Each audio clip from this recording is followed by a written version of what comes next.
দেখতে যেমন সুন্দর, এটা খেতেও কিন্তু দারুণ। পেঁয়াজ কুচি সামান্য সামান্য তেল দিব,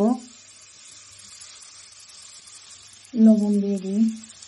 রান্না করব পাঙ্গাস মাছ, নদীর পাঙ্গাস।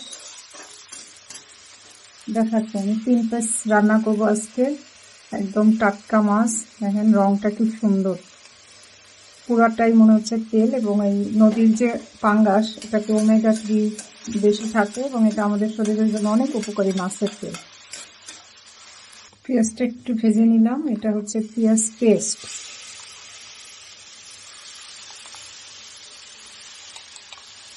দেব সামান্য রসুন,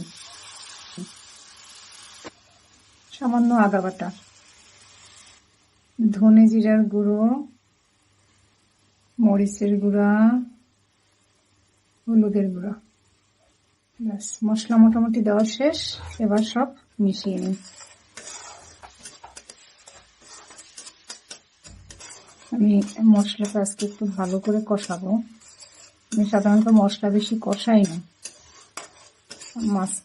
মাছের সাথে মিশিয়ে রান্না করে। আজ একটু অন্যরকম মশলাটা কষাচ্ছি। এটা হচ্ছে কোকোনাট মিল্ক। আমি সাধারণত পাঙ্গাস মাছ কাজু বা আমন্ড দিয়ে রান্না করি, আজ একটু কোকোনাট মিল্ক তৈরি করে নিলাম।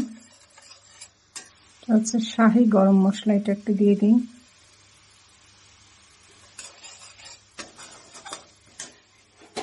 আবার একটু দুধ দিই।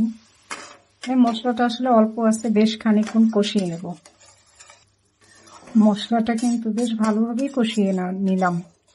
তেল ওই সামান্য প্রথমে দিচ্ছি আর দিইনি। এরপর মাছে কিন্তু প্রচুর তেল আছে মাছটাতে। আমি মাছগুলো বসিয়ে দিই।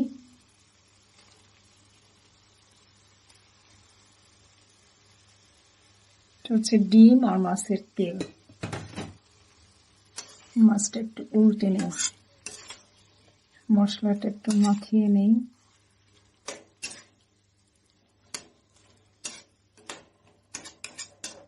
খুবই কম আছে আমি মাছটা রান্না করব, যাতে মাছের ওমেগা 3 একটুও নষ্ট না হয়। একটু ঢাকা দিয়ে দিই। এবার আবার একটু মাছটা উল্টে দিই।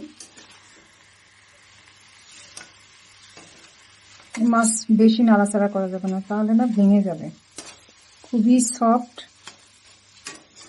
মাছ। আমি এবার যে কোকোনাট মিল্ক দিয়ে দিলাম, একটু পানিও দেব। মাখাই করব, বেশি ঝোল করব না আমি মাছে। আমি জানি না কে কিভাবে পাঙ্গাস মাছ রান্না করেন। আমি সাধারণত আমন্ড বা কাজু দিয়ে করি, আজকে আমি কোকোনাট মিল্ক দিয়ে করলাম। অনেক দামি মাছ, তাই এটা খুব সাবধানে ভালোভাবে রান্না করব, যেন সমস্ত পুষ্টিগুণটা নিতে পারি। দেখি একটু মাছটা কেমন হলো। কি সুন্দর একটা কালার আসছে। আমি একটু উল্টে দিই।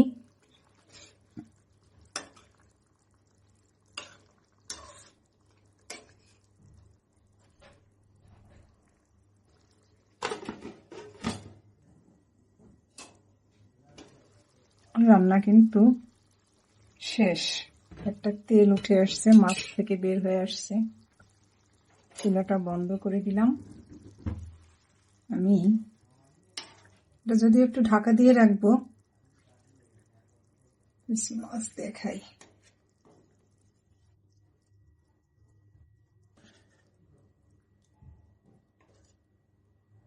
কি সুন্দর না?